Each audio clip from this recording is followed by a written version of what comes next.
तो चलिए अब हम कर रहे हैं role of the school in gender socialization. तो इसको अभी हम स्टोरी की फॉर्म में करते हैं, ठीक है। तो वही हम जुड़वा बच्चों वाली स्टोरी कंटिन्यू करेंगे। तो जो पेरेंट था ना, अब बच्चों को स्कूल भेजने का टाइम आ गया तो पेरेंट ने सोचा कि अब इनको स्कूल डालना है, बट स्कूल तो वो बच्चों को स्कूल लेके गई और साथ में खुद भी गई ताकि वो टीचर से इंटरेक्शन कर सके। तो जब उसने पेरेंट ने टीचर से इंटरेक्शन की तो उसको टीचर का एटीट्यूड बहुत ही अच्छा लगा। तो उसने क्या टीचर ने क्या किया, दोनों बच्चों से क्वेश्चंस पूछे। अब जो लड़का था वो तो बड़ा तेज था, है ना, तो उसने सारे क्वेश्चंस का आंसर कॉन्फिडेंटली दिया और उसने एक्टिवली पार्टिसिपेट किया। बट जो गर्ल थी वो थोड़ी सी शाय थी और वो इतना मतलब उसने आंसर्स तो दिए बट सारे क्वेश्चंस के नहीं दिए। Then teacher said she need to do the hard work. Okay, she is very obedient but she need to do the hard work. Okay, then next फिर अब उनको अब दोनों बच्चों का क्लासरूम्स के साथ, क्लासरूम के बच्चों के साथ इंटरेक्शन करवाया गया, है ना। तो अब जो लड़का था वो तो बड़ा तेज था, then he start speaking a lot. But जो गर्ल थी वो क्वाइट थी, वो कुछ बोल नहीं रही थी ज़्यादा, है ना, बातें नहीं कर रही थी। तो ऐसे फिर पेरेंट को स्कूल तो बड़ा अच्छा लगा, उसने स्कूल में बच्चों को भेजना स्टार्ट कर दिया। अब एक दिन क्या हुआ कि जो लड़का था ना वो घर पे कुछ गलत लैंग्वेज यूज़ कर रहा था। तो पेरेंट कहती कि जो मम्मा कहती, why are you using such kind of the language at home, you are not allowed to use such kind of the language. तो कहाँ से सीखा आपने? तो boy said, mama if I have learn this from my from my classmates by copying them. तो mother strictly told him, you do not need to be in your peer influence. Okay, तो you do not need to copy the behavior of your classmates. तो boy कहता है, if I will not copy them then they will tease me or bully them. But mother कहती, I will take care of it but don't copy them again. Okay, तो लड़का कहता अच्छा। तो फिर एक दिन क्या हुआ, उनके स्कूल में एक इवेंट हुआ एक्टिविटीज़ का, है ना, स्कूल इवेंट्स एंड एक्टिविटीज़। तो वहाँ पे जो बच्चा, वो लड़का था, उसको लीडर बनाया गया और जो लड़की थी उसको डेकोरेटिव रोल्स असाइन कर दिए गए, है ना, डेकोरेशन में कि ऐसे वो कर सकते हैं, गर्ल्स डेकोरेशंस में अच्छी होती हैं।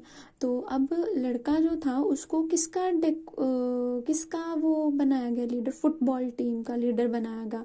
बट जो लड़की थी उसको बोला गया कि you can't play because you in that school girls are not allowed to participate in the physical activities. They are told if you want to play any of the game then choose the game that can be played while sitting only. For example, जैसे हम carrom board खेलते हैं ऐसी type of game, या chess खेलते तो ऐसी type of game. So physical activities में पार्टिसिपेट नहीं करने दिया। तो लड़का कहता मैं भी नहीं करूँगा, मेरी बहन को नहीं करने दी तो मैं क्यों करूँगा। बट मदर ने समझाया नहीं, यू शुड गो। तो फिर अब ये कौन सा था, स्पोर्ट्स एंड फिजिकल एक्टिविटीज़। तो अब क्या हुआ, एक दिन क्या हुआ, दोनों बच्चों का ना स्कूल में ना किसी से झगड़ा हो गया। तो बट लड़की को पनिश किया गया और लड़के को पनिश नहीं किया। तो जब घर आके फिर दोनों बच्चों ने अपनी पेरेंट को बताया कि ऐसे ऐसे स्कूल में हुआ और सिर्फ मुझे ही पनिशमेंट मिली। तो मैं टीचर के पास गई, मैंने कहा अगर मेरे दोनों बच्चों का उसमें था, अगर उन्होंने कोई रूल ब्रेक किया, अगर उन्होंने कोई मिसबिहेव किया तो दोनों को पनिशमेंट देनी चाहिए थी, आपने सिर्फ गर्ल को दी। तो teacher said if the girl breaks rules और if they do misbehave in the class then girls are punished more than the boys. But if boy do any kind of misbehavior or they break any kind of rules then it is considered as a normal and they मतलब उनको excuse कर दिया जाता है। Okay, तो फिर school punishment नहीं देता है बॉयज़ को। तो ये बात तो बड़ी अजीब लगी।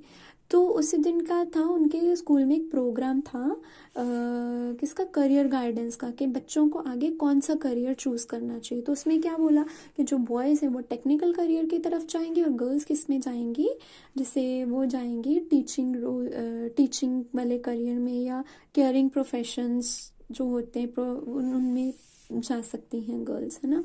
तो अब 10th हो गई। अब 10th के बाद तो फिर सब्जेक्ट्स चॉइस करनी थी कि किस तरफ जाना है, कि आर्ट एंड ह्यूमैनिटीज़ चूज़ करनी है, साइंस या इंजीनियरिंग की तरफ जाना है, तो कौन से सब्जेक्ट करने चाहिए चूज़। तो मेरी जो बेटी थी उसने, जो लड़की थी उसने तो जाना था उसमें उसने यूपीएससी करनी थी तो उसको बोला कि आर्ट एंड ह्यूमैनिटीज़ चूज़ कर लो, लड़का कहता है मैंने टेक्निकल फील्ड में जाना, तो उसको बोला साइंस इंजीनियरिंग चूज़ करो, है ना। तो फिर उसके बाद उससे रिलेटेड फिर करिकुलम और टेक्स्ट बुक्स भी ली, जिस सब्जेक्ट मतलब सब्जेक्ट चॉइसेस करने के बाद करिकुलम और टेक्स्ट बुक्स लिया। अब नॉर्मली टेक्स्ट बुक्स में हम क्या देखते हैं, टेक्स्ट बुक्स में हम ये देखते हैं कि जो लड़के होते हैं उनको कौन से रोल में दिखाया जाता है, लीडरशिप रोल्स में दिखाया जाता है। बट गर्ल्स को कैसे शो किया जाता है, बॉयज़ को दिखाया जाता है कि हाँ वो डॉक्टर हैं, वो लीडर हैं, वो पॉलिटिशियन है। बट गर्ल को हमेशा किस रोल में दिखाया जाता है कि वो हाँ घर का काम कर रही हैं, अपने बच्चों को संभाल रही हैं, फैमिली को नरिश कर रही हैं, है ना, तो नर्चर कर रही हैं। तो इसी रोल्स में गर्ल्स को दिखाया जाता है। आई होप आपको ये अच्छे से समझ में आ रहा होगा।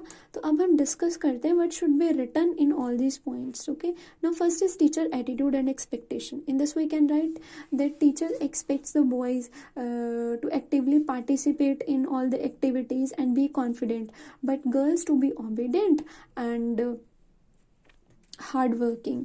And next is classroom interaction.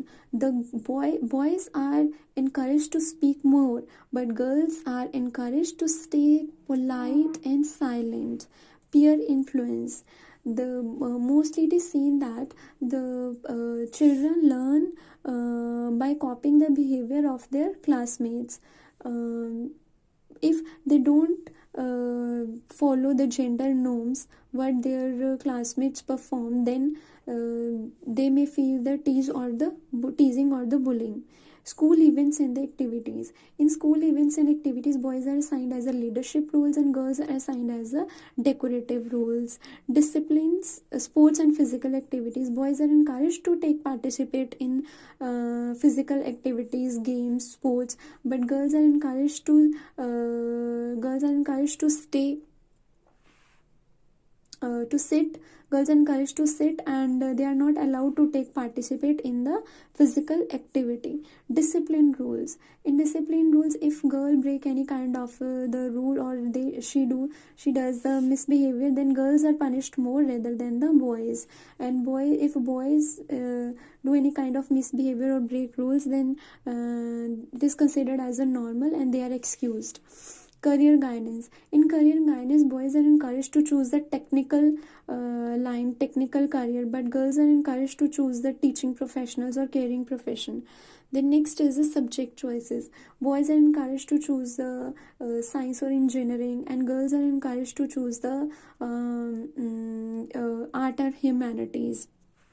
Curriculum and textbooks. It is mostly seen that it is often seen that in textbooks the boys are shown as the leaders, politicians, doctors, but girls are shown as the doing the household work, nurturing their family, caring, do the cleaning, cooking, and care for their kids. Thank you so much. Maybe it has helped you also.